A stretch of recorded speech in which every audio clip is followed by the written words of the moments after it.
There we A massive bit go. of my vape. So you're Dangerfield now. You lost the Chris. Yeah. We're on, are we? We fucking flying. Yeah, man. Fuck. Come on, man. I thought you're more Yeah. professional than this. Come on. Fuck. What do No. you want to? You want to? And we're live. Is that what you want? Is that what you want? Yeah. Actually, I did want that. I wanted a nice long introduction. Not you're Dangerfield now.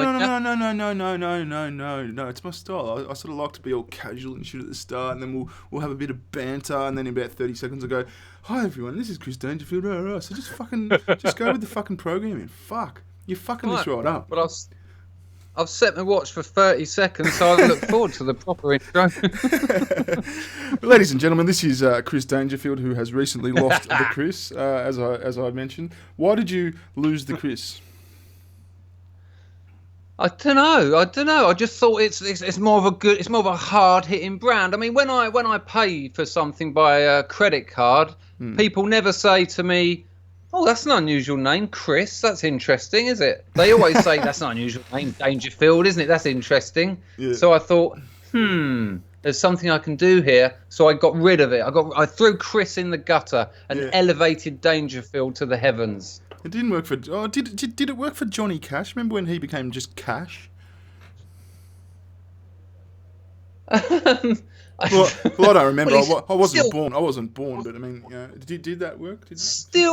Still quite successful though, I think. Yeah, but I think the success came from the Johnny Cash period. Like the Johnny had a lot to do with that. It wasn't just got to give Johnny. Are you suggesting I change? The name of my channel to Johnny? That's exactly what I was suggesting. That's what I thought.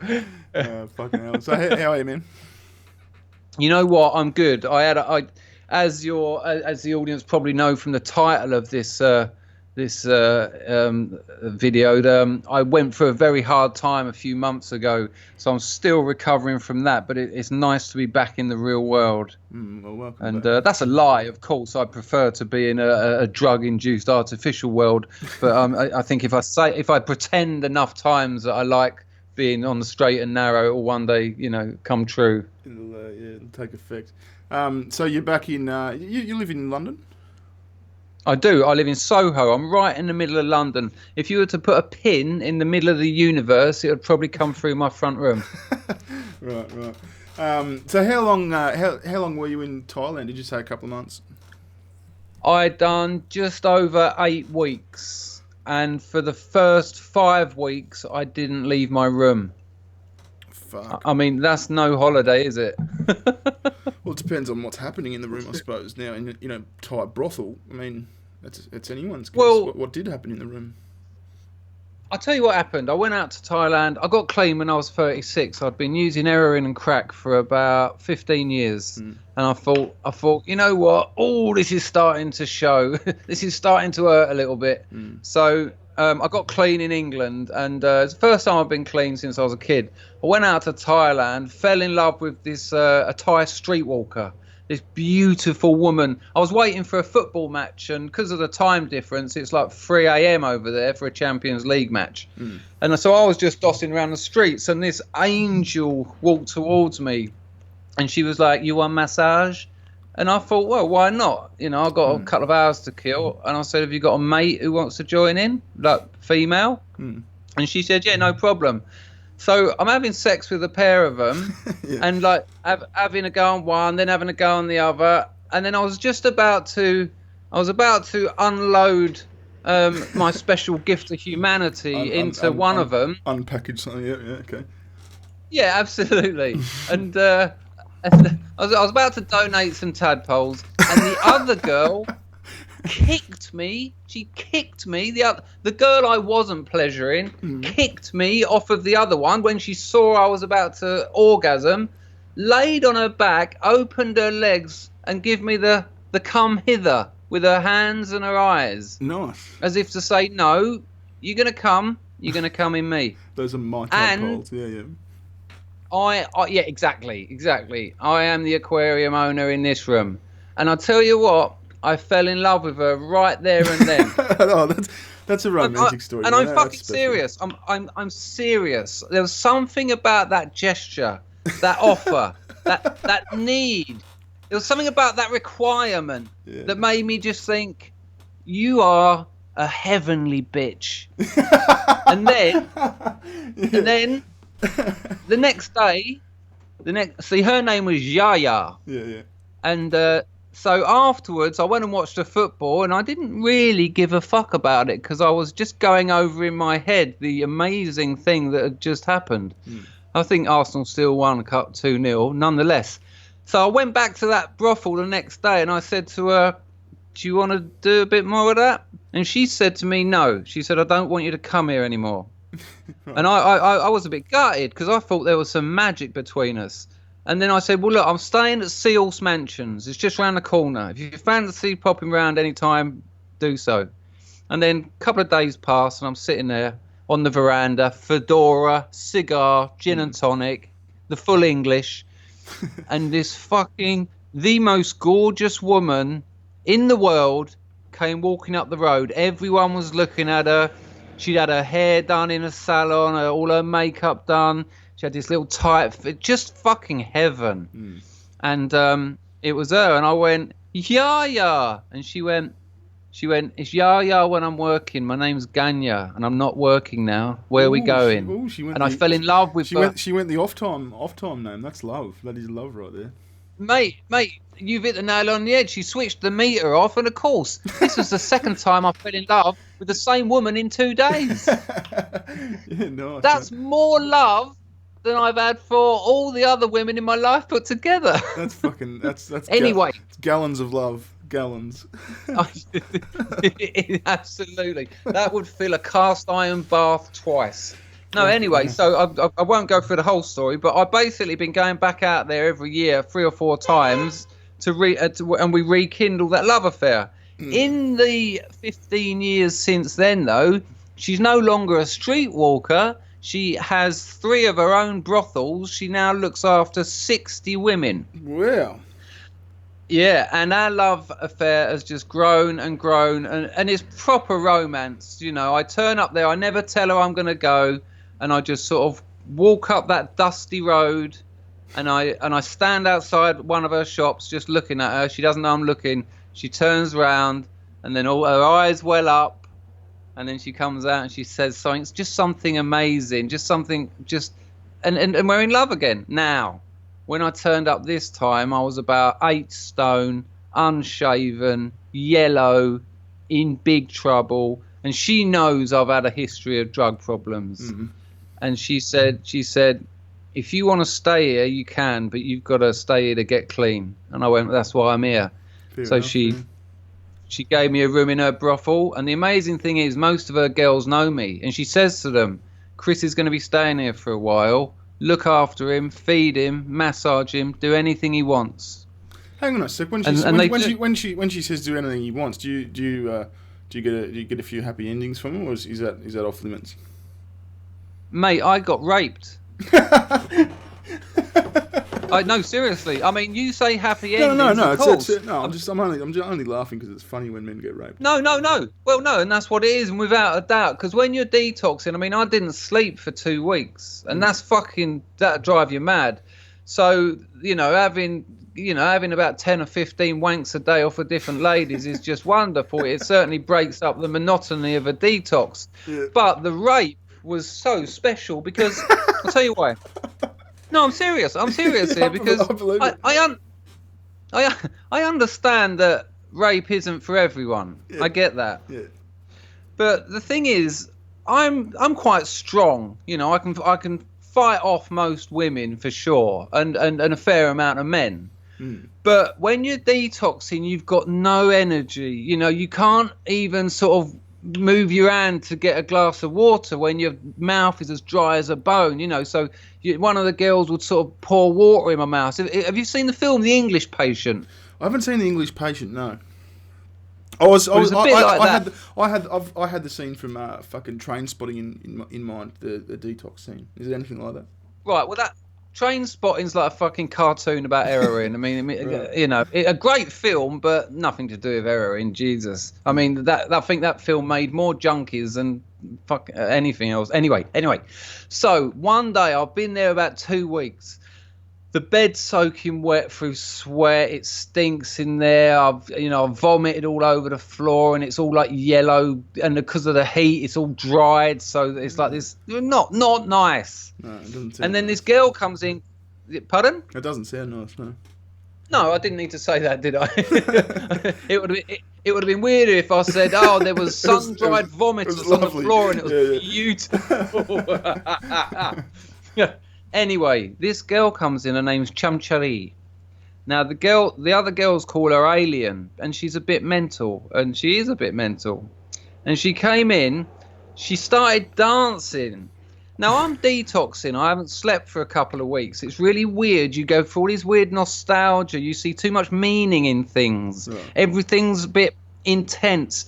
And there's this weird Thai girl sort of doing like this sort of gypsy dance in front of me. And she was uninvited. She's just sort of waltzed in and started doing a dance for you, is what you're saying. Yeah. And I mean, most of the time, these girls, on an average day, 10 or sort of 15 of these whores basically would come in, bring me food, bring me drink, massage me, full body massage, and occasionally ask me if I wanted a happy ending, and I'd say, yeah, do you want to suck or do you want all this?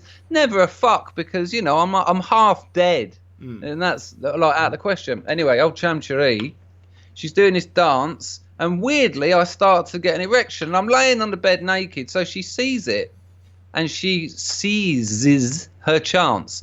She fucking takes her clothes off, runs over to the bed, puts her elbows on my forearms. I can't move. I have not got the strength to move, and that's what made this situation bizarre, because you're gonna have to go some to rape me. Usually, a woman's gonna struggle because I'm just gonna push them off, and if they get a bit more aggressive, I'm gonna bite their throat out. This isn't gonna happen usually, because I didn't have the strength. This woman fully inserted my penis within her, fucked me, held me down, fucked me to completion, slapped me round the face, spat on me, and then left. Wow. And it was fucking amazing. I'm getting a little bit hard. Fuck. Do you know what I mean? Yeah. I've been wanking all the way through that story. Oh, fucking hell. So you spent 8 weeks. I had no idea that when you were doing heroin, because I've never had a heroin problem. I didn't know that you stayed awake when you were detoxing from heroin. That's new to me. I thought you'd sleep like a motherfucker. Oh no, that would be beautiful. I mean, you're looking at, depending on how much you're using and how long. I mean, I had a big habit. I was doing about 1 gram a day of white heroin, which is what you get in Australia, by the way. It's Burmese number 4. It's the Chateau Lafitte Rothschild of. Sorry about the noise. There's a lorry going past. It's the Chateau Lafitte Rothschild of opiates. It's a lot. And no, the first day you stop taking it, you're not sleeping, and you'll probably go between 7 and 14 days without a wink. That is fucked. Even if you're not coming off anything, any more than 3 days without sleep, and you're hallucinating and you're paranoid and you're fucked. Yep. Now bear in mind you're not eating. Now bear in mind. So and also in this one, weirdly, I had some buprenorphine patches, which are like a partial agonist, and I put them on. They're what? But I've always it's a drug called buprenorphine in Australia. It's got a trade name Subutex or Suboxone, right. And it's a partial opiate. It's meant to stop you withdrawing a little bit, but also give you a little bit of opiates. Yeah. Now, as far as I'm concerned, it's just Big Pharma making money out of junkies again. I've never got on with it. I know a lot of junkies, and most of them don't get on with it. They end up stuck on it like they did heroin. But I had some patches, and after about the 3rd day, I thought, fuck it, just stick a couple of these on it. They might help. Like Nicorette patches. You put it on your skin and your body. Yeah. I didn't know they had them for heroin. That's. Oh, I'll stick some in the post, mate. Give them a go. Nice. I'll make you a T-shirt out of them.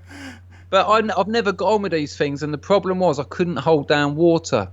And by day 5, I couldn't have the aircon on because it was too cold, because your skin's freezing when you're withdrawing. It was 38 degrees, and I stopped sweating. And as soon as I'd stopped sweating, I thought, hang on, mate, you've had no water in 6 days. Yeah, that's fine. You're in the 38 degrees heat and you're not sweating. Ganya got on the internet and she said, by day 6, 60% of people with no water are dead. Yeah, that's fucking dangerous. And so I was terrified. So I had to get an aeroplane to Koh Samui because I knew I can score there. The reason I go to Patong in South Thailand is because I can't score there. There's no error in there. So, you know, even if I break, but I had to get this flight. But that was a fucking joke because I could barely walk. I was carried from the taxi through customs onto the plane on a stretcher. Jesus Christ. Which was weird. It was weird though because they didn't have a little runner boy that could go score for you. I'm serious. They give you these fucking top notch fucking hand jobs and fucking get raped whenever you want, but I don't have a little cunt to go and buy some drugs for you. I'm eating yogurt, and when you said you can get raped, I spat it all over my keyboard. And now I've got like a symbolic spunk on my keyboard. Nice. Thanks for that. That's so gay. Yeah, I mean, maybe you've just wanked me off. You've digitally jizzed me. You know what? I might mention that to Ganya. I'm going to say to her, look, there's some extra services you could do here. But this is Australian. I mean, the thing is, out there it's all methamphetamine because you can make it in a bathtub. You know, it costs. Now, people out there can't afford to pay for heroin. The Thais can't. It all gets sent to America and Europe, and Australia, obviously. But but you can get it in Koh Samui because that's kind of where the richer people go. But fuck me, that was a journey and a half because you know you've got to, you know how hard it is getting a flight and a taxi and all that. Anyway, try doing it when you're puking up and shitting yourself and you know. I literally done a plot in customs. It was terrible. And then of course I've got to come back. But now I'm full of smack and I've got a spring in my step. But I've got 1/4 of an ounce of smack in my mouth. I've got 1/8 of an ounce of smack in my foreskin, and I've got to go through customs. Now, if anyone knows how big 1/8 of smack is, you will realise that's a fair-sized penis I'm carrying there. But I mean. It's a fair size. It's a fair size foreskin anyway. Come on, man. One's not linked to the other. Let's keep it. It didn't used to be that big. Just years of stuffing drugs in it. I've got a 2-inch penis and a 7-inch foreskin.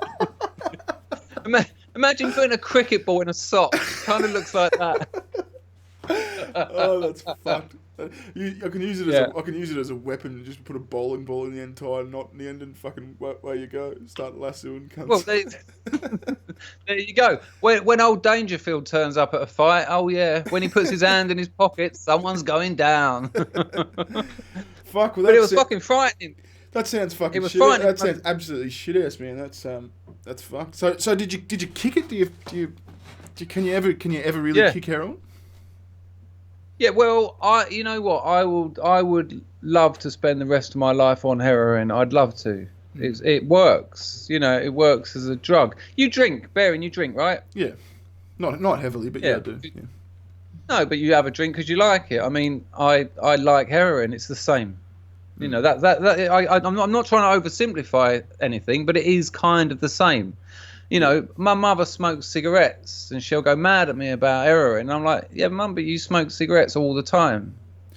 I suppose the difference is cigarettes and a little bit of alcohol don't sort of land you in Thai brothels with getting raped and shitting your pants, but it's a minor thing. I know, and that's why heroin wins again. At least you've got a positive attitude. That's brilliant. Well, it's a weird one because, I mean, the media likes to put out, like, listen, I'm not heroin isn't the problem. Addiction is the problem. You know, people are addicted to cutting themselves, but glass isn't the problem. Do you see what I mean?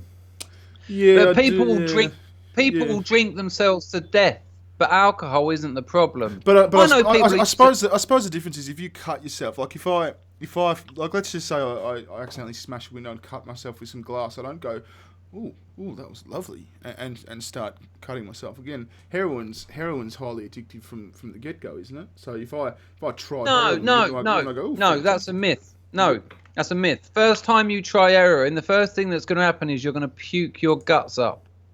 Is that right? Every single time. It's hard work becoming a heroin addict. It takes a long. No, I'm fucking serious. So it takes a long time. So how do you? How come you keep going? Like, if you're spewing your guts up the first time, what makes you go? Oh, that was pretty good. I might do that again. Man, I'm dedicated to the cause. Fucking hell. I'll tell you why. Hang on. So when you're a teenager, you get pissed and you puke up and you get in trouble with the police or you have a fight or something. Yeah. It doesn't stop you drinking again, does it? No. Yeah, oh, there you go. You know, similar. When you first smoke a cigarette, it makes you feel dizzy, makes you feel awful. You cough, fucking hell, and that happens to most people. And then a lot of them. You look cool doing it though. That's what brought me back. Oh, there's nothing cooler than putting a needle in you. But listen, I'll tell you something. Let me tell you a weird one. I was with a British glamour model. Tell me a weird story now, Chris.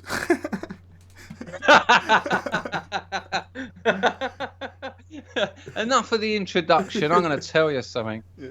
But I was with this glamour model, and we were going to this glamorous party full of models and celebrities.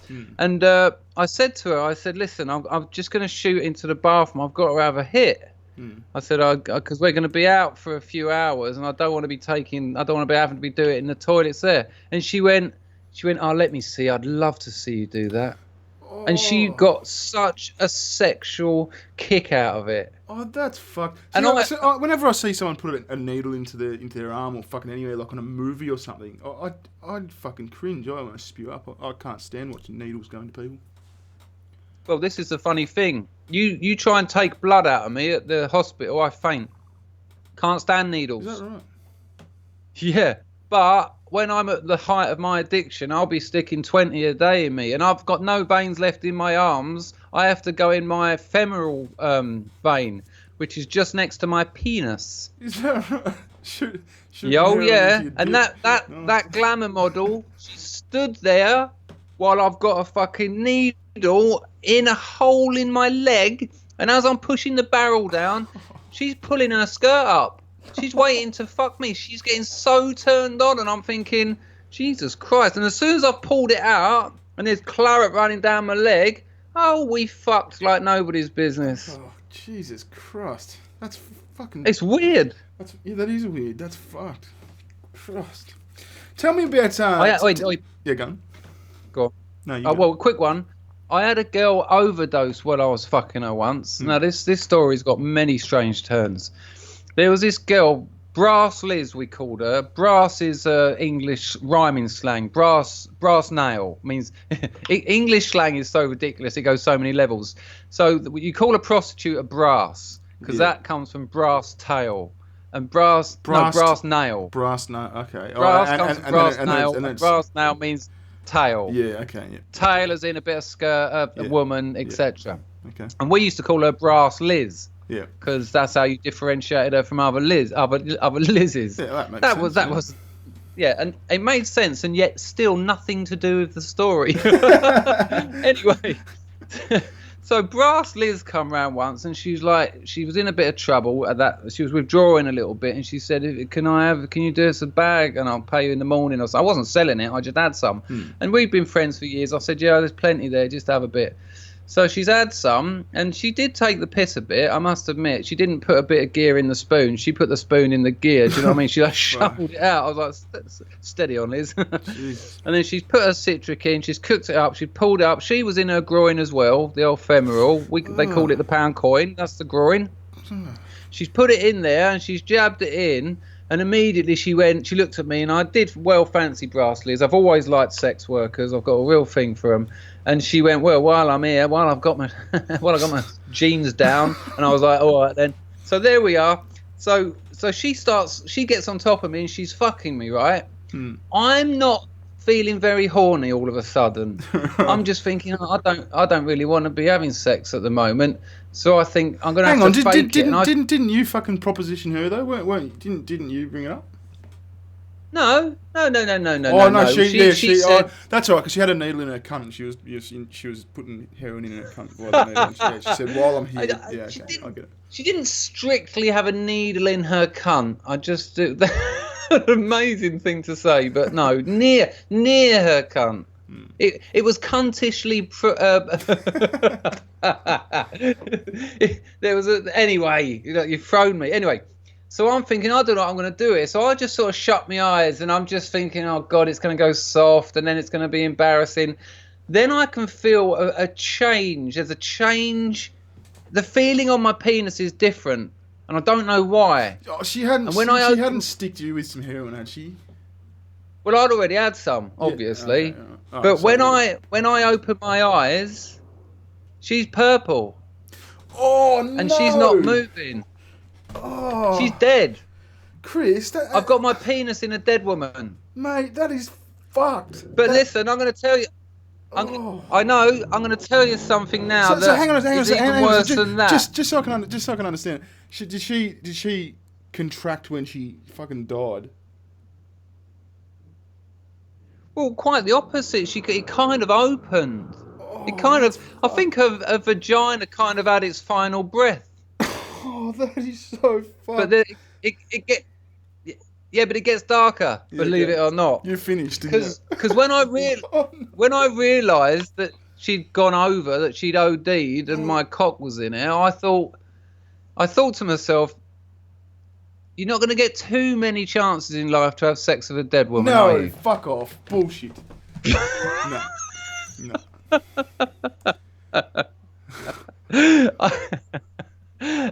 No, I didn't. I pulled her out. I didn't pull her out. I pulled her off. I brought her back to life, and she died about 2 years later. Probably not connected. Hopefully not connected. So what? So she didn't. So she didn't die. She got revived. No, she stopped breathing, but I had to bring her back to life. Yeah. Yeah. Fucking hell. And it was quite funny. She said, "What happened?" And I said, "Well, I was fucking you." And then.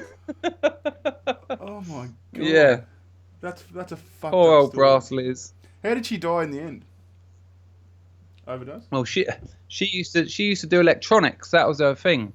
She had this big box of stuff that used to sort of, you'd put a bit of it like a dildo in the man's bum, and then a ring over his willy, and then you'd put something up your fanny, and then you had like this little box of electronics, this like with dials and all that, like a 1970s sort of sci-fi. Turn it up to 7. We must let the gamma, and she gave herself a heart attack she died having electronic sex. Holy shit! I was going to ask her how sort of like intricate did she get? Like, would she put like a cock ring around a dude's cock and then have the soldering iron out, fucking soldering circuits and shit? Or are we talking? After the sex, actually, mate, while you're there.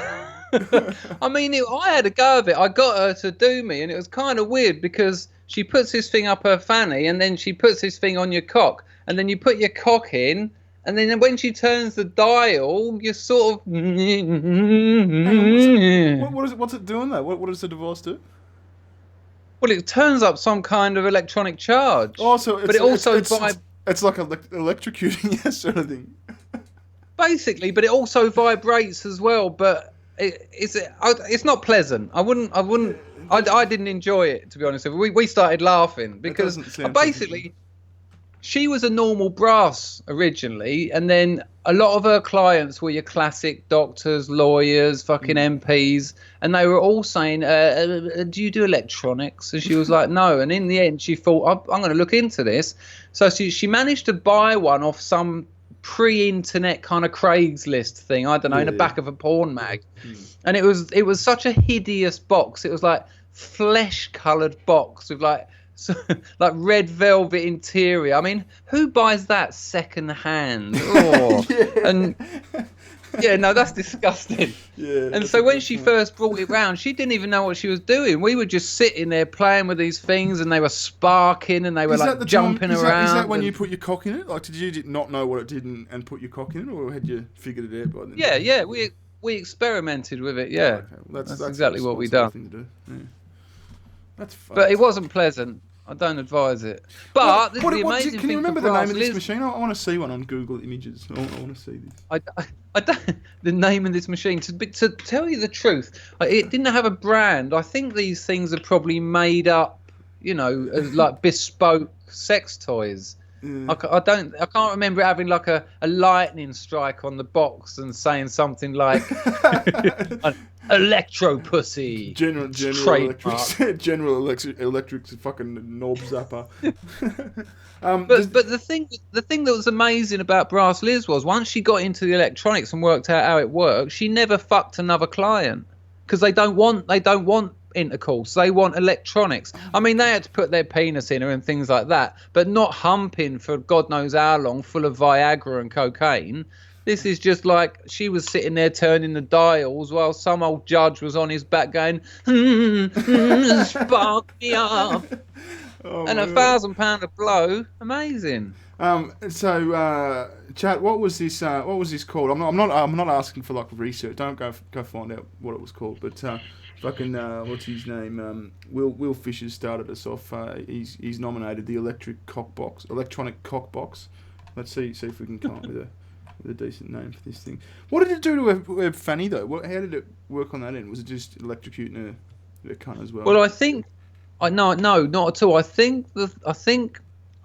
mean, again, we were improvising, but what I think it does is completes the circuit. So I think there was something like you put one in your anus, and then when the man put his penis in your vagina, it would complete the circuit, or there'd be like some kind of magnetism within. Right. Do you know what I mean? It was all about completing circuits. Yeah. Someone's saying here, someone's suggesting I Google electro pussy right now. I mean, do it, but put it on, covert search, perhaps. What was the other one? They're called violet wands. I've got a suspicion that's going to be genuine. I'll tell you how you're going to find out. I don't know if you have the website. I don't know if there's one option. I don't know if you have the site in Australia, but in England we've got a website called Adult Work. And oh my god! No, this is it. Violetwands.com. Right. So yeah, I'm gonna find it.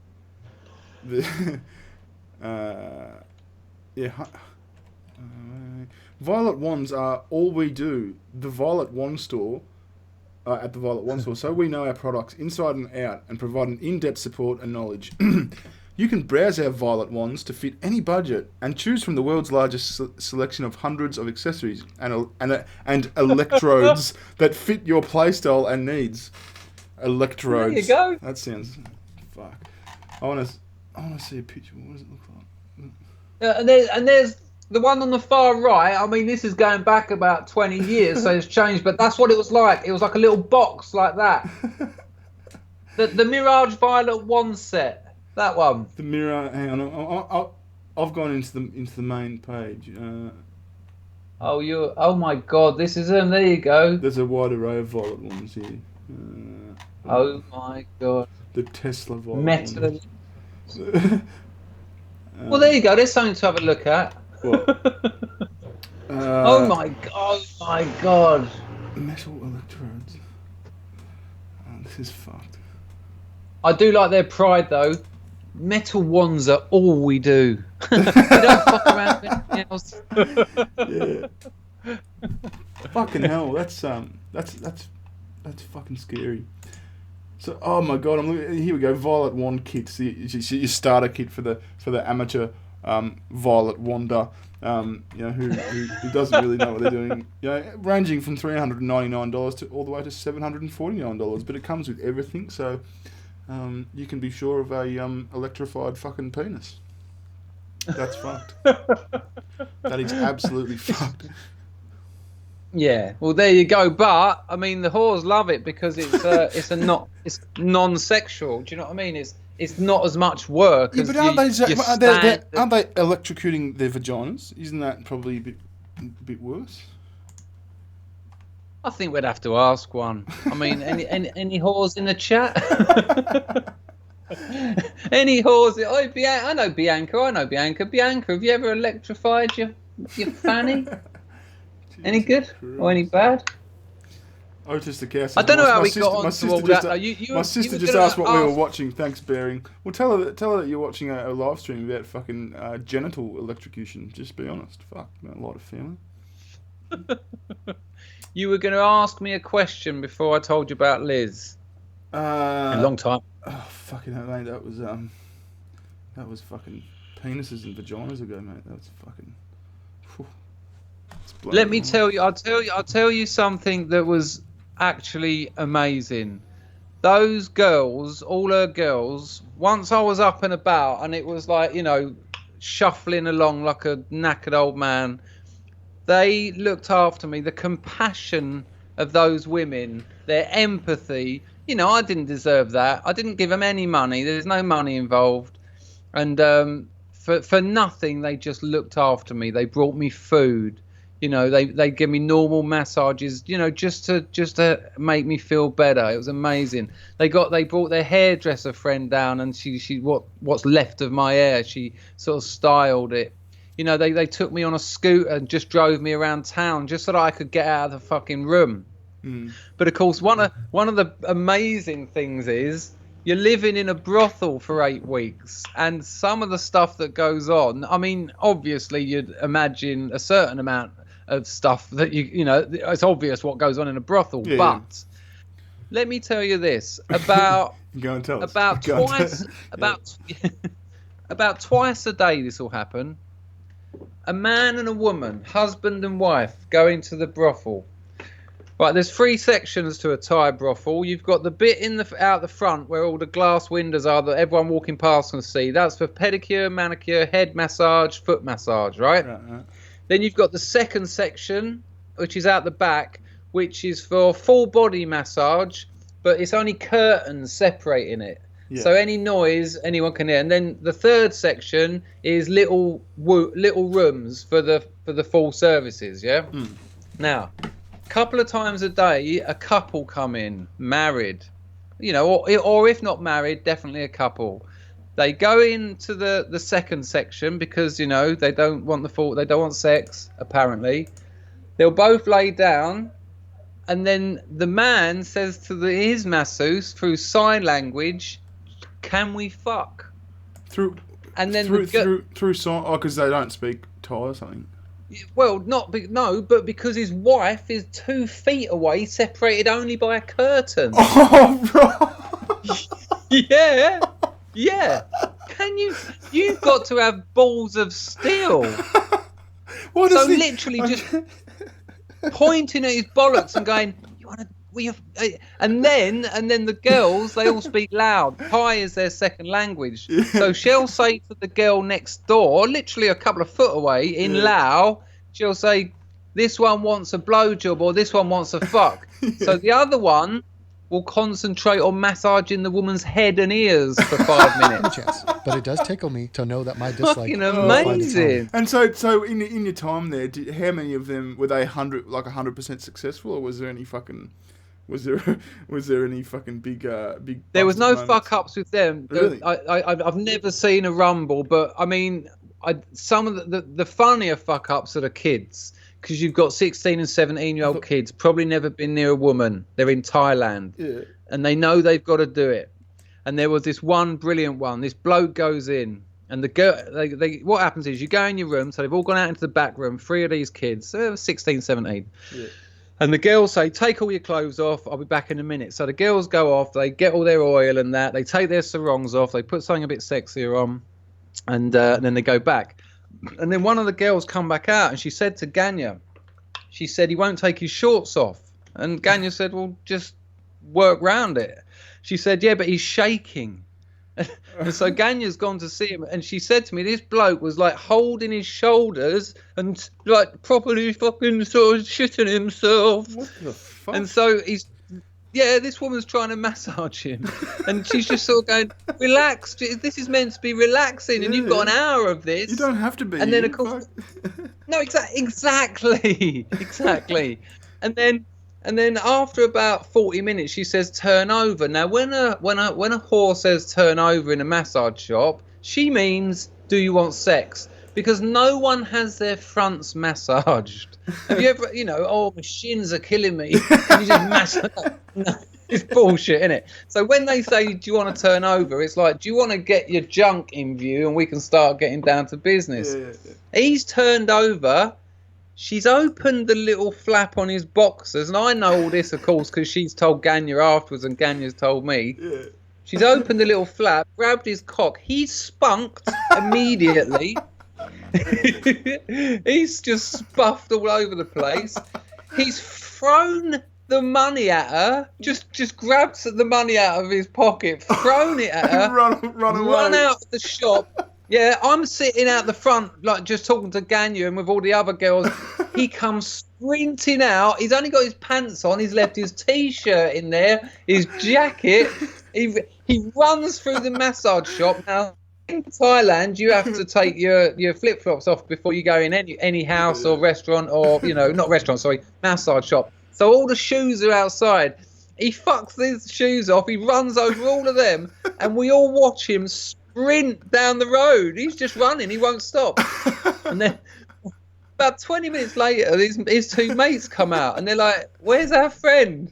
And everyone is just cracking up. They went, "Oh, he just ran away. He spunked and he ran away." Did they? Oh fuck! Did they have some? Did they have that on fucking security footage? Fuck, that'd be fun. That should have been live leaked. Unfortunately not, because one thing you can't get away with out there is cameras in brothels. Is that right?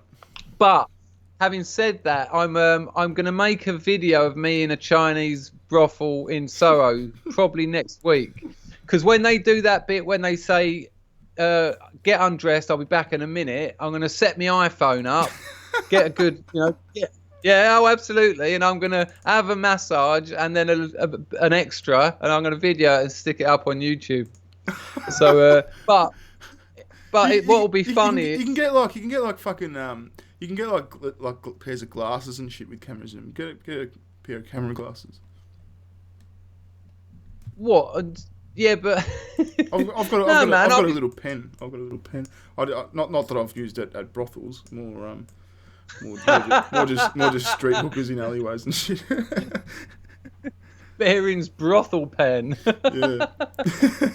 No, man, I think the phone will be fine because I'll have my hat and my glasses and I'll just sort of arrange it all, get it all nice. But I'm not just going to sit and get a massage. I can talk a bit of Mandarin, so I'll be asking absurd questions. I'll be making jokes so that the people have got something to watch, and I'm going to make it so that my penis is out of shot. But when I'm coming, I'm going to say the most ridiculous stuff just for the video. What have you got in mind? What do you give us? Well, I'm gonna do a video about doing it, and then I'm gonna do a poll on my Patreon. So people can vote. Are we voting? Yeah. Okay. So the chat makes a load of selections of what I've got to say when I'm coming, and then the top 4 or the top 10 will get voted for. So I could be orgasming and saying something, I don't know. Oh, I like the last lobster in Leicester. It supported Man United. So, do you know what I mean? So hang on, is this a multiple choice? Are you going to come up with the phrases that people vote for, or can we nominate? No. So I'm going to make a video explaining that I'm going to film myself having a Chinese wank. We call them a chank over here. A chank, right? And then I'm gonna say when I orgasm, I'm going to shout something ridiculous. Now the chat make some suggestions, and they'll go wild. I was just going to say, let's get some suggestions rolling in. What should Chris say when he's coming in this chank video? Yeah, go for it. If anyone here's got some suggestions, absolutely go for it. I mean, as you can imagine, most of my subscribers are mental. So so they're going to come up with some great ones, I'm sure.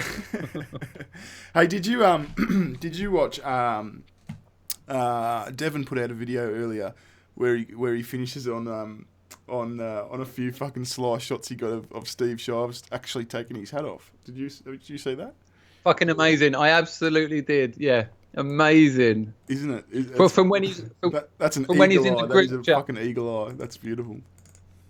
Yeah, he spotted him. I mean, I owe a lot to Devon. Devon got me my first bump. I went from like 300 subs to like 1,500 after he mentioned me. And then he mirrored one of my videos and I got another 1,000. I met up with him. When he comes to London, we meet up and walk in the park hand in hand and watch the swans. Yeah. So we got to change. Weird though, isn't it? He's a weird character though. People seem to really dislike him. Oh, he's fucking insane, but he makes a lot of sense at the same time. And really, this is kind of what we want in. That's what I want to watch. I want to watch people who are out there. I want to watch people who I can't find down the pub. You know, make some effort, but do something interesting. Yeah. It's amazing that it's he attracts so much fucking sort of hate, doesn't he? Like I released that video that I did, where I sort of piggybacked off his before, and some people on Twitter were quite rightly saying, "Gee, sure you're going to cop it with this," which I know, but fucking I don't fucking care. I don't watch him for his ethics and his fucking morals. I watch him because he's a funny bastard. No. That makes sense. So. Yeah, because it's entertaining. We've got some wicked suggestions, by the way, here. Just do it. We've got, and of course, we've got a 4chaner in. Hitler did nothing wrong. I'm a neo-Nazi. That's Liquid Demon's work is also very good. Yes, what freak? My channel is just called Dangerfield. Feel free. It's actually linked in the description. Oh, okay, yeah, it's in the description. Go for it. Someone mentioned something about Devon, and I thought he was suggesting I should say it when I was spunking. Imagine, Devon isn't wrong, but he is a cunt. Yeah, fuck. Or fucking, he's one that he's always putting his fucking people that buy his t-shirts and shit in his intros and that. See if you can yell out atheism is unstoppable and see if you get a spot in his intro. Yeah, imagine. I've already had a spot in his intro. Oh, yeah. I bought the white male t-shirt. Oh, yeah. But I don't know, man. He's a funny guy. He's a funny guy. I mean, this is all weird to me. I started this only like a year ago. Less than a year ago, about 8 months ago. Well, I remember talking to you before. Was that before you started or just after you started it? I hadn't started and I just wanted some advice on how to fucking do it. And you told me about some stuff that I could not make head nor tail of. It was nice to talk to you, though. What was I telling you about? What was it about? What was I think you were talking about? I was saying to you, how do you actually do it? Do you do the edit first? What software do you use, and all that sort of thing? And you were a little bit above my station, to be honest with you. Right. I mean, OBS is a piece of piss, isn't it? You set your camera up, press record, and there you are. Yeah, I mean, I stream with OBS. I've just started doing it, but yeah, I have a bit of trouble with it, to be honest with you. Well, if you ever want to call me for some advice, oh yeah, no problem. Yeah, no worries, how the tables have turned, Mr. Bearing. Yeah. So I remember when you first sort of started to get a bit of momentum on your channel. I think Tit showed me the video series. She showed me that was it the Crack Diaries that you did? Oh yeah. That's probably my most popular series. That was fucking brilliant. That was like that just grabbed you and had you on the edge of your seat. And the way you did those fucking cliffhangers was always just something just completely fucked up. Like who is this cunt? What the fuck? What? And it made you watch the next one, sort of thing. Like the dead hooker moment before. You executed that beautifully. Like every episode's got a dead hooker moment, but it's something something a bit different. There's variety, But that would have been fucking difficult to because here you are. You don't have a channel. You're just a normal bloke on the street, and then you make a channel and you just air everything. That would have been fucking a bit nerve-wracking, yeah? Well, I did do stand-up for about 8 years. Yeah, you did too. So I am, I'm used to, and a lot of my, the show that kind of made me was called Sex Tourist, which is that I've told that story on my channel as well. And, I emptied a Glock 9mm in a room full of naked children. I lost 2 ounces of methamphetamine up my ass. That. So I'm used to telling those. Hang on, just what? You never found it? Well, it took a couple of hours and a fucking fork and a lot of blood. Oh, get fucked. Yeah, it wasn't pleasant. It wasn't good. But no, I told that story, and I also another one of my Edinburgh shows was called Sex with Children, where I talked about some of my own sexual abuse, and so I'm kind of used to I'm the king of the overshare, really. I've got no secrets. Yeah, but thank you. That's very, very kind of you. What you said about the crack diaries, they're my most popular, and a lot of people say to me, new subs. They say I saw that, and I just thought I've got a sub to this guy, and it's that's very kind of you. Thanks. Yeah, no, it was absolutely fucking it just drew you into the next episode. It was fucking insane. It was fucking insane. So I don't think I actually got to the end though. I've been meaning to go back and sort of watch the last few episodes, but did it sort of... You cheeky cunt. I watched enough to make it sound hang on. You've been sitting there telling me about those dead hooker cliffhangers and how good it was, and then you try and drop in... Hey, there was enough... No, fuck you, I'm talking. I can imagine you scratching your head there going... I haven't quite made it to the end. Oh, so you haven't seen it? That's what you're saying. Well, no, I haven't seen I haven't seen the whole thing. No. But I never claimed to. I said it's a wonderful series, and from what I've seen, it is a wonderful series. And there is enough dead hooker moments in the first fucking 2 episodes to fucking keep you talking. Are forgiven. So does it give us don't ruin it for us, but give us an idea of does it end? Does it just sort of just go and on I go with my life, or does it? Does it draw a conclusion, or how does that work? The crack diaries. Yeah. There is an ending. There's an ending which is actually, I think anyone who watches that will be very grateful for that ending. You're not left hollow. Right. And it's a true story, of course. So what actually happens at the end of that story, I think the majority of people who watch it will be like, thank fuck you done that. Yeah, I want to watch it more now. Fuck. Someone in the Bustin' Chops in the chat goes, call that drug taken. Sorry, I missed that. Dude, the chat goes, you call that drug taken. I mean, I tell you what, that time on crack, Jesus, me and the girlfriend, we were selling it, and I wasn't injecting at the time, which is probably saved my life. But we were smoking about £1,000 a day, about an ounce, 28 grams of crack a day. That's fucking insane. And I got into so much trouble. I was chased around the country. People were trying to kill me. Well, because you've seen the first 5 minutes of the first episode, so you'll know that much. Well, one of the stories that stood out to me was, I think you had an apartment in, I can't remember what town it was, but there was a group of Russians or something that you fucking owed $20 to one of them or something. They come around and said, right, we're staying here.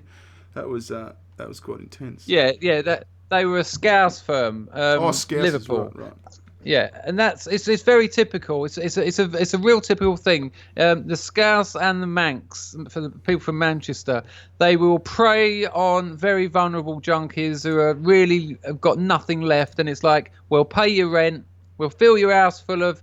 We'll get you a nice flat screen telly. We'll get you a stereo. Because the junkie's house has basically got a kettle in it, and that's it. Yeah. And a few needles. We're gonna, you're gonna have more money than you can ever want. You're gonna have all the drugs in the world you want. All you've got to do is sell it for us. And then they move in. Then their mates move in. Then their mates move in.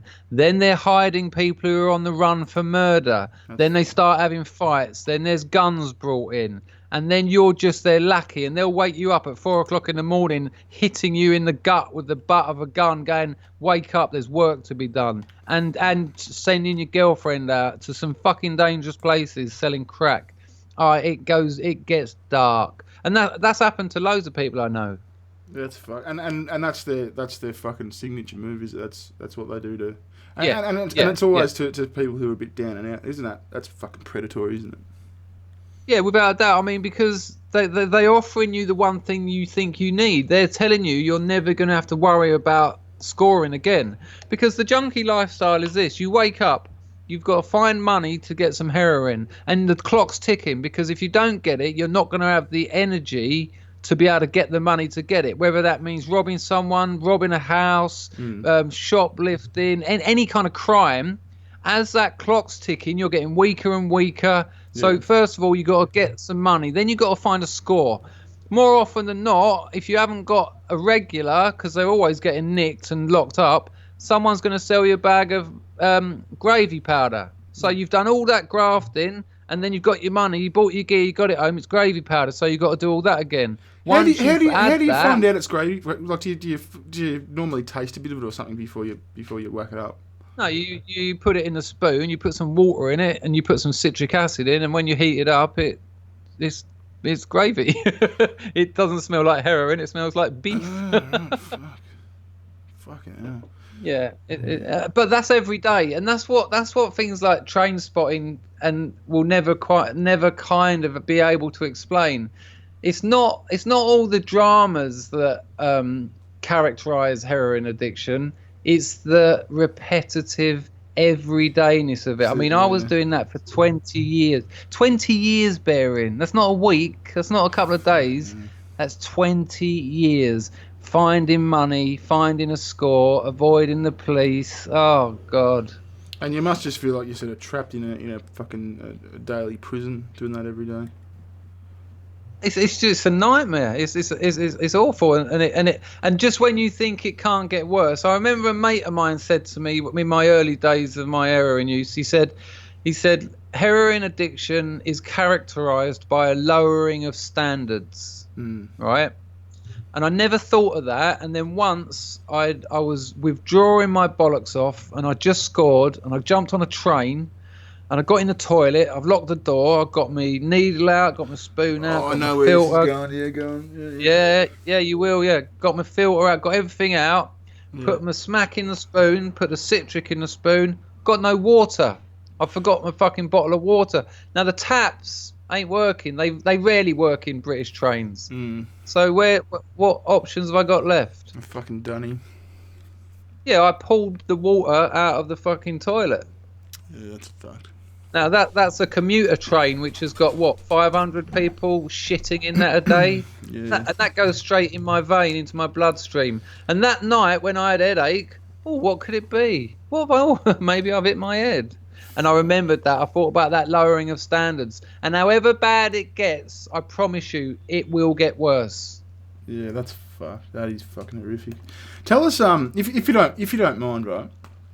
Tell us about the day that you went to score and you had the incident with the garden gnome.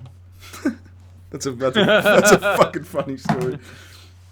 That's another story. Yeah, it's another video. Go and watch it. It's certainly a better version. I'll keep it brief. I'll give you the shorter version. Give us the shortened version. So they're gonna go. So basically, my girlfriend at the time, she'd always wanted one of those garden gnomes. But there's one where it's doing a moonie, where it's showing its arse. Yeah, I know the one, yeah. They have them all around England. People think they're hilarious in their gardens. So anyway, I'm out scoring. I'm going to get 2 and 2. 2 white, 2 brown. 2 crack, 2 heroin. And I'm waiting around this street, waiting for the geezer to come along. And it's always 10 minutes, 10 minutes, 10 minutes, 10 minutes. And that can go on for hours. I see a couple of coppers, plain clothes. Now, I know they're coppers, and I've got my junkie joggers on. I look like a junkie. I'm yellow. They know me. Yeah. So I dip into this front garden in these bushes. Now, while I'm sitting down in these bushes, I notice about 2 foot away, there's one of these garden gnomes with his arse hanging out. Yeah. And I think, fucking wicked, I'll have that. And then when I get back, I'll be able to say to my missus, there's your brown, there's your white. Oh, and there's your garden gnome doing a moonie that I got you. And I'm thinking, what a lovely guy. Yeah. I'm telling you, in the junkie world, that is so romantic. I actually done something for you. Yeah. So anyway, I get it, but what's weird, if there was anyone in that house, they'd have seen a hand come out of one of their bushes and just take their garden gnome back into the bush. Anyway, I've popped that into me, like into the inside of my jacket. Do you know what I mean? I've got like a zip-up hoodie on, so I've just popped that in there. Yeah. Now, these coppers are hanging around, and they're obviously knowing that people are scoring up and down there, so they're just hanging around. I'm getting bored shitless, and I'm sort of crouching down, which isn't very good anyway. No. Heroin constipates you, right? Yeah. So I'm crouching down. I think, fuck it, while I'm here, I'm going to smoke one of these rocks, one of the cracks. Yeah. So I put this crack in this pipe, and I have it, and I'm like, oh, man, I'm off my head. And then suddenly I'm thinking, oh, my God. Because one thing that will cure constipation is crack. Yeah. And I'm thinking, fuck it. Fuck, man. I have got about 6 meters of shit in me. And I've got to do something about it. So I stick my head out the bushes. I can't see the coppers. I think just risk it. So I climb out of the bushes. I'm walking down the road. The pressure on my anus is intense. It was like I had my own mini hadron collider going on in my underwear. And so I'm thinking, well, it's the middle of the day. It's about 2:00 in the afternoon in a terraced road house. A terrace, just houses, just a fucking street in suburbia. And I'm thinking, can I do the 2-step shit? And I've done it before. What's the 2-step shit? The 2-step shit is where you grab hold of the button and your zip. You take 1 step forward, trousers down, shit out, 2nd foot forward, trousers up, keep walking, job's a good one. Right? That's fucked. Yeah. A simple process and an effective process. Right, so now let's not forget I'm charging on crack cocaine. Yeah. So I don't really know what's going on. I'm like, I did a 2-step shit. I think I did a 2 fucking step shit. If there's all mental, right? Yeah. So the 2-step shit begins. I open my button, zip down, 1 step, trouser down, 2 step. 3rd step, Jesus Christ, the shit that it was like a snake leaving a steam room. The steam coming off this 4-foot log was ridiculous. I've turned round to have a look at it because I can tell by the feeling on my anus that it must have been something incredible. But as I've turned round, I've smashed my head onto a fucking lamppost. And it's knocked me out. I've like gone down. I'm on the floor. And I'm on the floor, trousers round my ankles, sort of shaking a little bit. Yeah. This geezer comes up to me. Yeah. And he goes to me, "Are you all right, mate?" Yeah. And as soon as he says that, I notice that the little garden gnome has rolled out. Yeah. Right? It's rolled about 2 meters. But it's landed next to a little dog shit, right? Yeah. So what I'm looking at is me on the floor, arse out, next to a massive bit of shit. About 2 meters away, there's a miniature version of exactly the same thing. And he goes to me, "Are you all right?" And I'm like, what does it fucking look like? Oh fuck! That's one of the funniest fucking stories I've ever heard. Imagine that guy coming up to you and just going, "What the fuck is going on here?" Yeah. He's just fucking some sort of performance art piece or something. What does me about it is, and this is always when I think about it, it's the amount of really weird things that had to happen to make that happen. Yeah, yeah. Do you know what I mean? Yeah. One, my girlfriend must have needed a mooning gnome. That needed to happen. Yeah. 2, I needed to be within a meter of stealing the said gnome. Yep. 3, I needed a poo. 4, I needed to collapse. Hang on, we missed the coppers because that's why you're in the bushes in the first place. Well, yeah, I mean, it must be some kind of quantum physics or some shit. Yeah. That I think that might be the start of the singularity because it's too much. It is. It's just perfectly aligned, isn't it? It's fucking clockwork. Yeah.